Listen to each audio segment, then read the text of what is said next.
You should answer the questions as you listen, because you will not hear the recording a second time. Listen carefully and answer questions 1 to 5.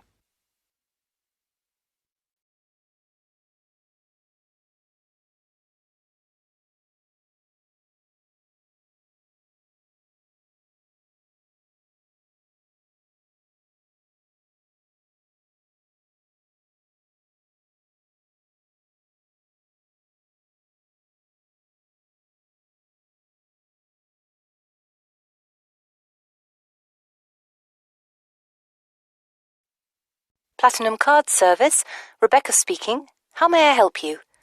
I've got a few problems with my credit card account. Okay. What is your credit card number? Let's see.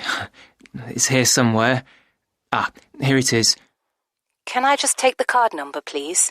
Yes, it's 6992 6992 3443 3443 1147 1147 8921. 8921. Right.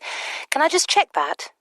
6992 3443 1147 8921. That's it. And your name? Carlos de Silva. I just need to check a few details for identification and security, if you'll bear with me. That's okay. And what's your postcode? SE1 8PB. SE1 8PB. That's it. Vauxhall Close, London? Yes, that's right. And the house number? 43. And can you give me your date of birth? 13th of the 7th, 63. And one further check, if I may. Can you give me your mother's maiden name? Yes, it's Moore. Is that M-O-O-R-E? Yes, that's it. Before the caller and operator continue their telephone conversation, look at questions 6 to 10.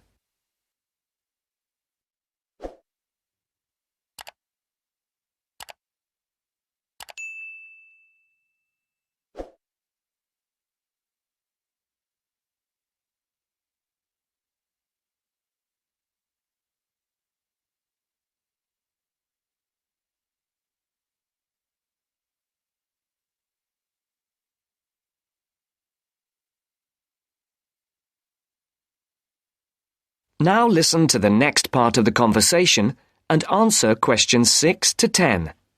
For these questions, there are 3 alternatives: A, B, and C. Decide which alternative is the most suitable answer and circle the correct letter. Yes. Now, can we get on with this? Yes, sir, certainly. I'm sure you'll appreciate that all these checks are necessary for security reasons. So, what exactly is the problem? Problems? Okay. Well, first, your computer seems to have gone mad. I sent you £500 and on the statement for the account it shows that I only paid £300. Yes. The account does only show £300 was paid. Well, I paid the £500 in at the bank and I have my receipt, and my bank statement shows that £500 has been taken from my account. Oh, I see. What I'll do is check with the bank and see what they say. OK. You said there was something else? Yes, as if that wasn't enough. My account shows that £107.27 was paid to a company called Pan Express. I don't know who this is. Let's have a look. Well, it is genuine. I can assure you it's not mine. It was made on the evening of the 12th of May. Maybe it's a restaurant bill you forgot about? There's no way that... Oh, wait, hold on. Yes. Oh, it's okay. I've just realised what it is. It is a restaurant bill. The name of the company is different from the name of the restaurant. My mistake. I'm sorry. That's okay. Was there anything else? I don't know if I dare. What is it anyway? Well, it's, the amount of interest seems to have gone up. If you look at your statement for April, you'll see that the rate went down from 16.27% to 14.99% that month. Oh, yes, you're right. Was that everything? Yes, basically it is. OK. And can you check my payment? Oh, yes, I'll do it. Can I phone you back? I'll be at home for the next 2 hours. I have to leave at 11. Right. What's your number? 020 7989 7182. Hold on. 020 7979? No, it's 7989 and then 7182. So it's 020 7989 7182. Yes, that's it. OK, I'll phone you straight back. Thanks. Bye. That is the end of part 1. You now have half a minute to check your answers.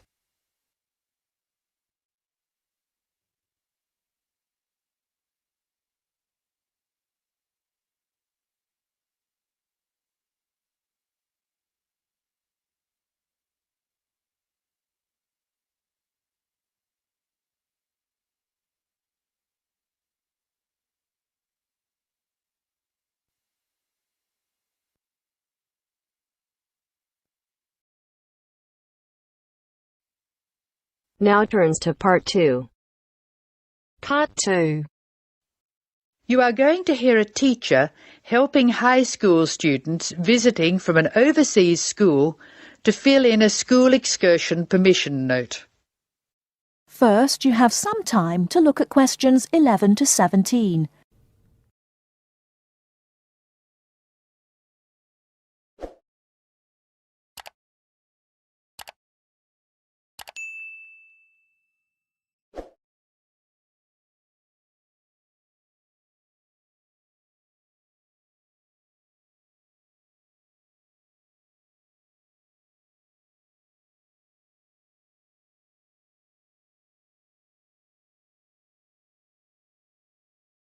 Now, listen carefully and answer questions 11 to 17. Good morning, students. My name is Mrs. Brown, and I'm in charge of the school excursion next week. Please take out your school excursion permission note so you can fill it in. For insurance purposes, this note must be signed by your guardian or the group leader. First of all, fill in the name of your class. Everyone here is in 3A, aren't they?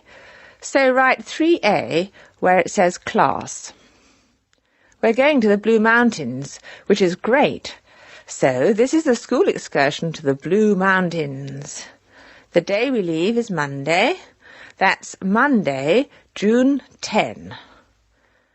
We are travelling by bus all the way, so we don't have to worry about changing trains or anything like that. The bus will leave from the front gate at 8 a.m. I know we usually use the side gate, but because of the roadworks we will be using the front gate when we leave. However, when we return, the roadwork will be complete, so we'll use the side gate. We expect to be back at 6 p.m. It's going to be a lovely day. Your teachers will give you tasks to do when we arrive. We'll provide fruit and fruit juice on the bus, but you must bring your own lunch. While we're on the excursion, we'll be moving around a lot in some fairly rough country. Be very careful to wear strong shoes. It's very important that you look after your feet very well. Now, does anyone have any questions they want to ask? Before you hear the rest of the talk, you have some time to look at questions 18 to 20.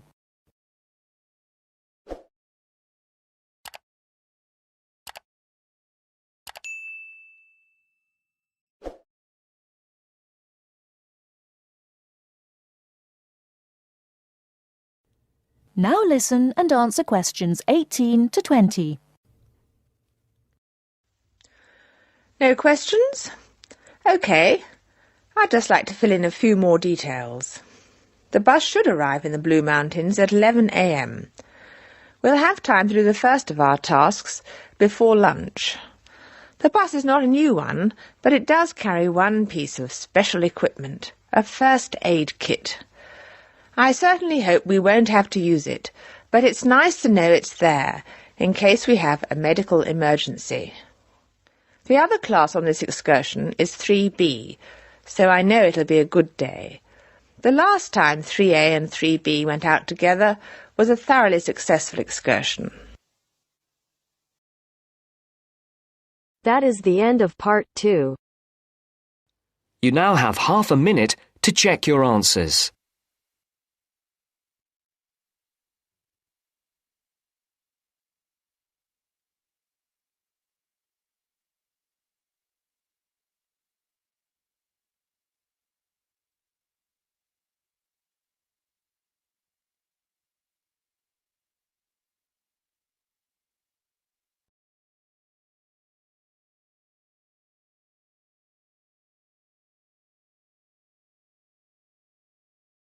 Now turns to part 3. Part 3. You will hear a business studies student called Sam talking to his tutor about an IT project he is going to do for a local company called Turner's. First, you have some time to look at questions 21 to 26.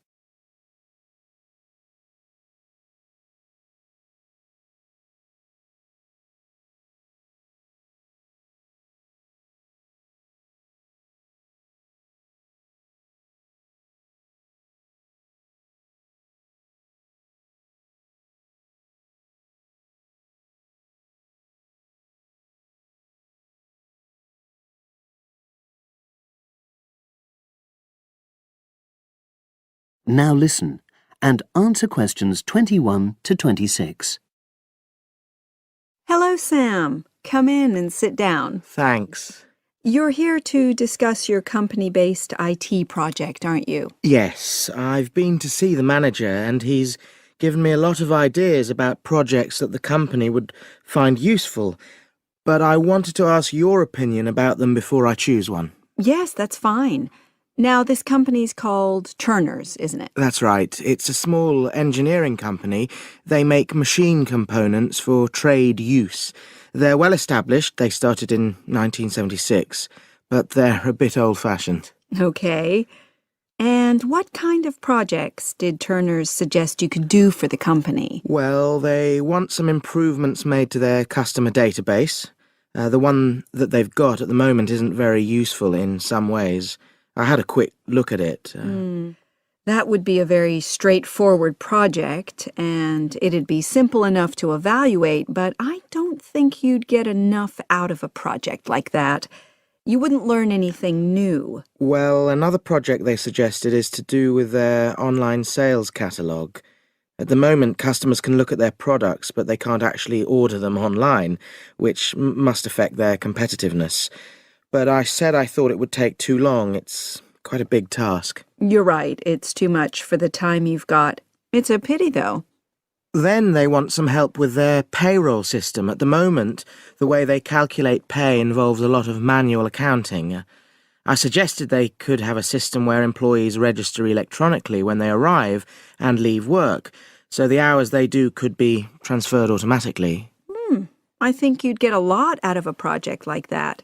It would extend your skills, but it wouldn't be too much to take on. A student did something similar a couple of years ago, but this is slightly different. Well, then they need help with their stock inventory. They do everything manually. Really? Yes, and it takes so much time. It's probably very inaccurate, too. An electronic inventory would probably be the biggest single benefit for the company. I'm surprised they haven't had it done before. I know. Then they wanted to improve their internal security. The manager had visited other companies where the staff use swipe cards to access various areas of the building. It sounded useful, but the trouble is I'm not really sure how to do it. Well, I think you're right in that assessment. At the moment, it's probably a bit beyond your level of knowledge. Is that all? Just one more. Customer service. They want to be able to collect feedback from their customers in a more systematic way. At the moment, it's a bit of a mess, and they probably lose business as a result. Would that involve you going to see customers at their own premises? Because in that case, you might have to do a fair amount of traveling, and that would incur expenses that haven't been agreed with these companies. I never thought of that. Well, it might not be a problem, but it's something that needs clarifying. Well, I hope that's been helpful in narrowing down the options. Yes, it has, thanks. I'll be able to make a decision now. But while I'm here, can I talk to you about coursework? Sure. Now you have some time to look at questions 27 to 30.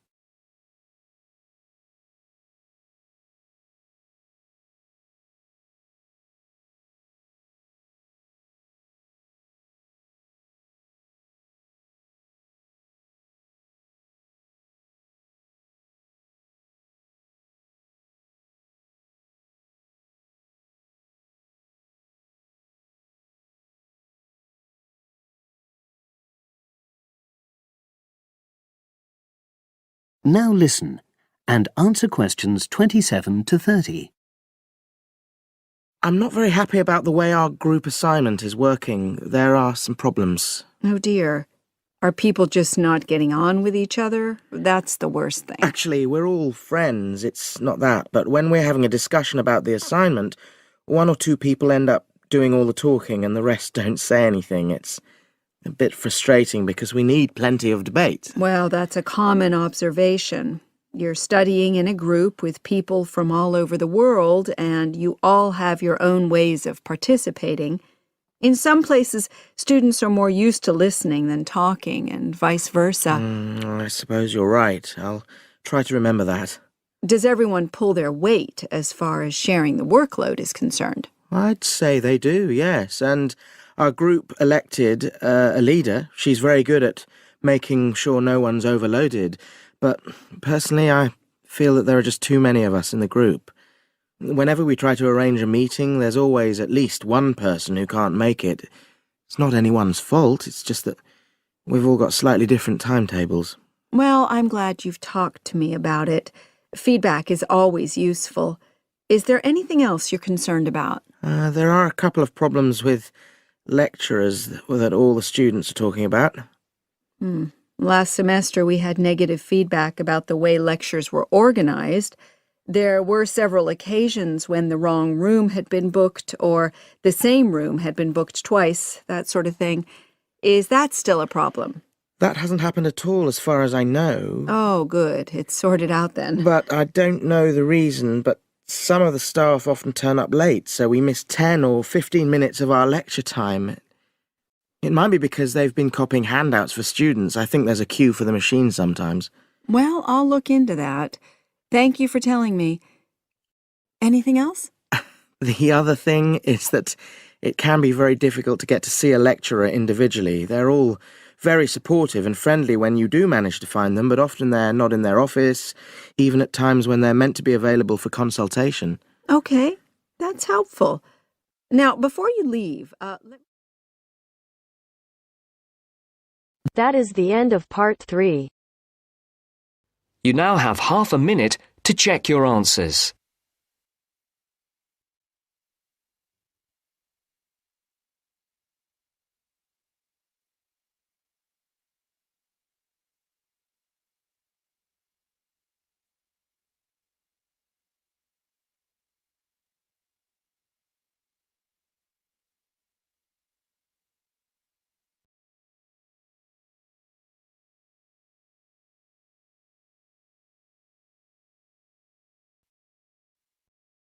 Now turns to part 4.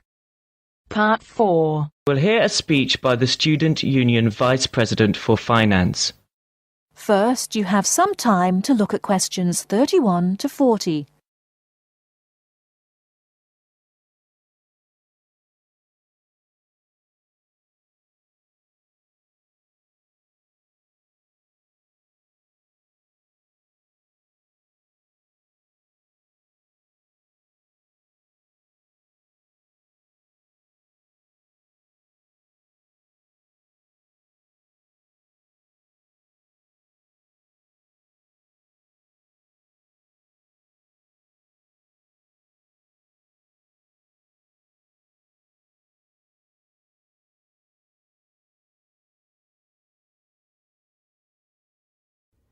Now listen carefully and answer questions 31 to 40. Now you will hear the speech. Hello, as VP Finance, my job is to oversee the spending of our grant to ensure that all areas of student union activity run efficiently and smoothly, without any financial headaches. I have a thoroughly efficient finance team, Ursula, Ella and Henrik. We are all here to help you as best as we can. Remember that even though I administer the union's finances, it is ultimately you who has the final say in expenditure policy, either directly, through the democratic process of the general meetings, or by voicing your opinions through the Executive Finance Committee. I would like to take this opportunity to thank last year's VP Finance, Martin Curry, for his excellent work in improving the financial running of the union to what it is today. Finally, remember to enjoy yourself and to use the union facilities and services to the full. And if you're still not satisfied, come and let us know why. Extra note, in order to maximise my time as VP Finance and to give a more efficient service to students, the Finance Office will only be open to students from 11 o'clock a.m. to 1 o'clock p.m. and 2 o'clock p.m. to 3 o'clock p.m. The Cashier's Office will be open from 12 o'clock noon to 2 o'clock p.m. daily. That is the end of part 4. You now have half a minute to check your answers.